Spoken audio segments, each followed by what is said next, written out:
Next question हम लोग ले रहे हैं, that is distinguish between public finance and private finance. ये बिटवीन 2 और 4 मार्क्स का आएगा, तो इसका हम स्टडी करेंगे। बहुत सिंपल है, कॉमन सेंस है, नाम से भी पता चलता है कि इसका इंटरप्रिटेशन क्या है। तुम्हारे सामने हम प्रेजेंट कर रहे हैं डिस्टिंक्शन या distinguish between public finance and private finance.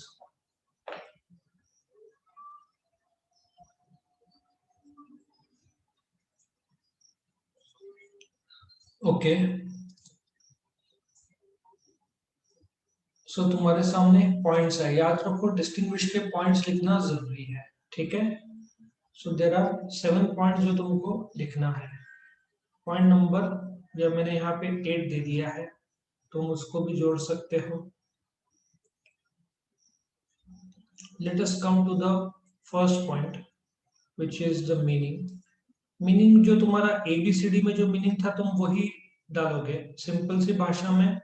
Public finance में याद रखो, पब्लिक फाइनेंस में गवर्नमेंट डील करता है वो जरिए जिसमें कहां से पैसा आएगा। कहां से पैसा आएगा मतलब टैक्स नॉन टैक्स से आएगा। कहां पैसा जाएगा मतलब डे टू डे खर्चे को रेवेन्यू एक्सपेंडिचर बोलेंगे, डैम्स ब्रिजेस को कैपिटल एक्सपेंडिचर बोलेंगे, रोड्स ये सब कैपिटल एक्सपेंडिचर। और इन सब का सोसाइटी और इकोनॉमी में क्या असर होगा, ये पब्लिक फाइनेंस। सबको समझ में आया पब्लिक फाइनेंस का मीनिंग? सबको समझ में आया पब्लिक फाइनेंस का meaning? Yes sir. Private finance क्या है? प्राइवेट फाइनेंस लॉजिक सेम है कि इनकम, एक्सपेंडिचर, कर्जा, लेकिन वो इंडिविजुअल और कंपनीज का जो जवाबदारी है, इंडिविजुअल और ग्रुप ऑफ इंडिविजुअल और कंपनीज जो सोचते हैं कहां से पैसा आएगा, कहाँ पैसा जाएगा, कहाँ से पैसा आएगा उसमें इनकम भी हो सकता है, कर्जा भी हो सकता है, कहाँ पैसा जाएगा उसमें डे टू डे खर्चा भी हो सकता है, कैपिटल एक्सपेंडिचर भी हो सकता है। करेक्ट। पब्लिक फाइनेंस का मेन ऑब्जेक्टिव है वो सोसाइटी को मैक्सिमम सोशल एडवांटेज दिया जाए। गरीबी वाले लोग भूखमरी से ना मरे, उनको गरीबी से बाहर निकाला जाए, क्योंकि जब गवर्नमेंट रास्ते बनाता है तो लोगों को नौकरी मिलता है, उनका घर बार चलता है, तो गरीब नहीं रहते। पब्लिक फाइनेंस का ऑब्जेक्टिव है मैक्सिमम सोशल एडवांटेज दिया जाए सोसाइटी को। और प्राइवेट फाइनेंस जो प्राइवेट इंटरेस्ट है, प्राइवेट प्रॉफिट ऑब्जेक्टिव है, वो पूरा किया जाए, ये उद्देश्य रहता है। करेक्ट। तीसरा, डिटर्मिनेशन ऑफ एक्सपेंडिचर।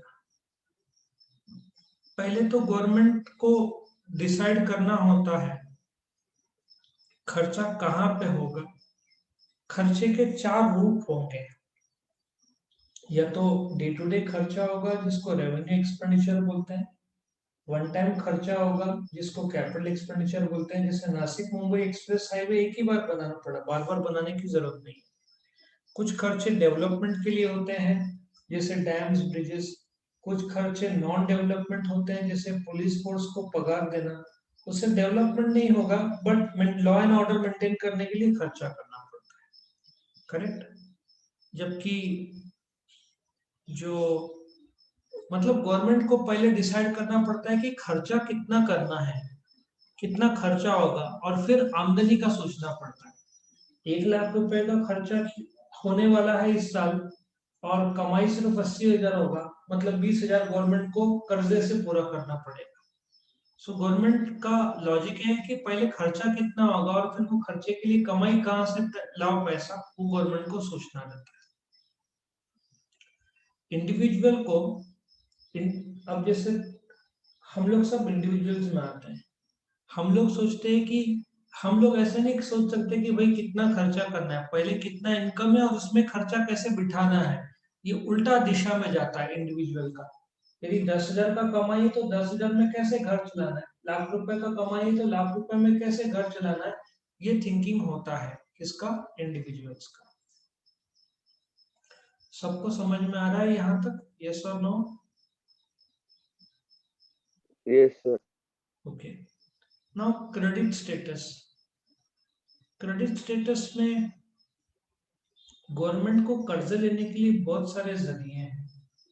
बॉन्ड्स है अलग अलग प्रकार के, शॉर्ट टर्म है, लॉन्ग टर्म है, इंटरनेशनल लेवल से ले सकते हैं, वर्ल्ड बैंक है, आईएमएफ है, अमेरिका है, जापान है, एशियन डेवलपमेंट बैंक है। सो गवर्नमेंट को क्रेडिट पाने के लिए, उधारी पाने के लिए जरिए बहुत ज्यादा हैं। प्राइवेट सेक्टर को बहुत लिमिटेड है, उन लिमिटेड तरीके जरिए से ही तुम कर्जा ले सकते हो। अब तुमको घर का होम लोन लेना है, तुम फॉरेन से तो नहीं लोगे, लोकल एसबीआई एचडीएफसी बैंक से ही लोगे। जबकि गवर्नमेंट को कर्जा चाहिए तो गवर्नमेंट नेशनल इंटरनेशनल सब मार्केट से उठा सकती है। Next point, right to print currency. Government currency print कर सकता है। नासिक सिक्योरिटी प्रेस में करेंसी प्रिंट होता है, बट प्राइवेट इंडिविजुअल पैसा कम पड़ रहा है तो करेंसी प्रिंट नहीं हो सकता, उसको परमिशन नहीं है। एक जमाने में बैंक्स को परमिशन था, लेकिन गवर्नमेंट ने हटा के सिर्फ आरबीआई को दिया। अभी सिर्फ आरबीआई के पास अधिकार है 1 रुपए के नोट और आगे, एक रुपये नहीं, 2 रुपए का नोट और आगे कॉइन्स और 1 रुपए के नोट गवर्नमेंट को अधिकार है। वो मैं आरबीआई जो चैप्टर लूंगा ना, जिसमें सेंट्रल बैंक आएगा, जो कि मनी मार्केट अगला चैप्टर है, money market and capital market in India, उसमें बताऊंगा सेंट्रल बैंक के रूल्स। ठीक है। Next, elasticity of finance. Public finance is more elastic, तुम उसको कम ज्यादा स्ट्रेचिंग एक हद तक कर भी सकते हो। इलास्टिक जैसे गवर्नमेंट चाहे तो रफाले 50 खरीदे, पैसे है तो 100 खरीदे। यदि पैसा है तो तुम स्ट्रेच कर सकते हो, लेकिन प्राइवेट फाइनेंस तुम्हारा पगार लिमिटेड है तो खर्चा भी लिमिटेड ही होगा, तुम उसको ज्यादा स्ट्रेच नहीं कर पाओगे। सो गवर्नमेंट के खर्चे और आमदनी दोनों स्ट्रेच किया जा सकता है, लेकिन जब अब तुम्हारा पगार ही 10,000 रुपया महीना है, तुम उसको स्ट्रेच कैसे करोगे? तुमको खर्चा लिमिटेड 10,000 के दायरे में ही करना पड़ेगा। Correct. Next point is effect of on economy. सीधा हिसाब है कि पब्लिक फाइनेंस इकोनॉमी को असर करेगा, क्योंकि गवर्नमेंट ने पैसा ज्यादा लाया मार्केट में तो सडनली डिमांड बढ़ जाएगा, क्योंकि मार्केट में पैसा ज्यादा है। मार्केट से पैसा डिमोनेटाइजेशन में जब पैसा नोट्स कैंसिल कर दिया तो गवर्नमेंट ने तो देखो कितना डिमांड का शॉर्टेज आया था, क्योंकि लोग खर्चा ही नहीं कर रहे थे, क्योंकि 500 1000 के नोट यूजलेस हो गए थे। तो गवर्नमेंट के पैसा ज्यादा लाने या रोक देने से बहुत फर्क पड़ता है इकोनॉमी।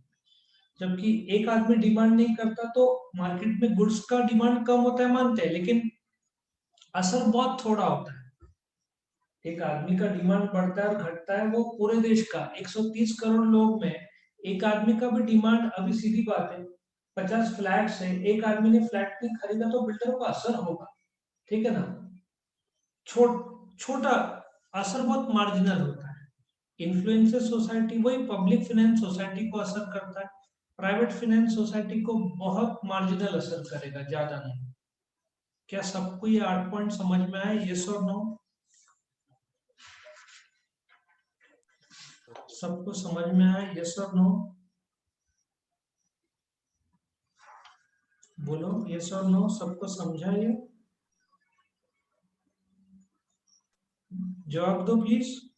Yes sir. चलो अच्छी बात है। अभी हम क्या करेंगे, इसको एक स्टोरी के दम पर लर्न करेंगे, जिससे तुमको आसानी होगा। इसका जो स्टोरी है वो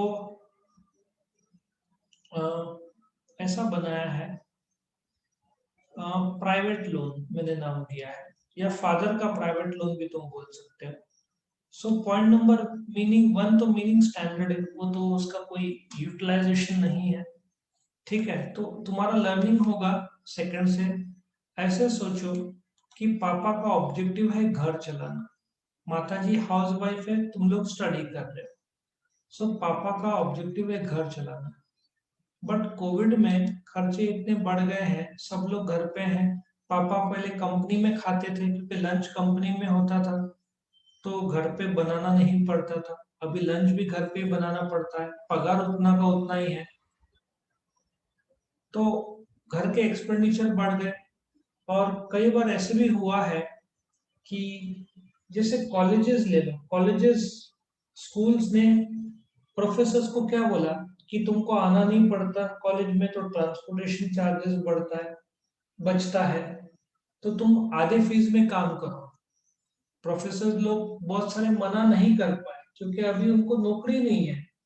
अच्छे अच्छे टीचर्स का जॉब जा रहा है। मेरा जो पहचान का एक जन है, उसके रिलेटिव एक टीचर है, उनको सैलरी था आई थिंक 30,000, बट नाउ उनको 15,000 में काम करना पड़ रहा है इंटरनेशनल स्कूल में। इंटरनेशनल स्कूल की भी पूरी गलती नहीं, क्योंकि फीस नहीं आ रहा है। इनफैक्ट तुम गवर्नमेंट स्कूल्स में फ्री नहीं है, कुछ जगह पे कुछ फीस भरना पड़ता है, लेकिन अभी भी ऐसे स्टूडेंट्स हैं जिनके पेरेंट ने पिछले साल का फीस नहीं भरा है और इस साल का भी बाकी है। सो एक्सपेंडिचर काफी हुआ है लोगों का, और देना बाकी भी है। सो पॉइंट यह है कि पर कोविड के टाइम में एक्सपेंडिचर बढ़ गया, पर पापा डिटरमाइंड थे। जो स्कूल में जैसे पगार कम हुआ, लोड आ रहा था, पैसा कम पड़ रहा था, तो पापा गए एचडीएफसी बैंक के पास क्रेडिट मांगने।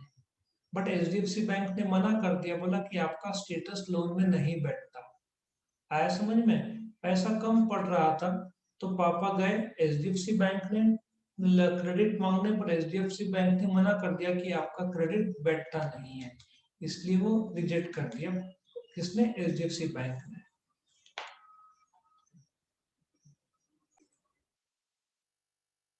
सो पॉइंट नंबर वन, पापा का ऑब्जेक्टिव है घर चलाना, पर कोविड में एक्सपेंडिचर इतना ज्यादा बढ़ गया कि पैसा कम पड़ रहा था, तो पापा एचडीएफसी बैंक गए क्रेडिट मांगने, और उन्होंने बोला आपका स्टेटस लोन में नहीं बैठता। तो पापा गए नासिक रोड प्रिंटिंग प्रेस में करेंसी प्रिंट करवाने। ठीक है, करेंसी प्रिंट करवाने। और क्योंकि पापा को फाइनेंस की जरूरत थी घर चलाने के लिए, पर फाइनेंस के लिए नोट्स इतने ज्यादा प्रिंट कर दिए, क्योंकि रिलेटिवली इलास्टिक डिमांड बोलते हैं ना, ज्यादा प्रिंट करना मतलब बोलते हैं ना, रिलेटिवली इलास्टिक डिमांड की तरह स्ट्रेच कर दिया, बहुत ज्यादा प्रिंट कर दिया।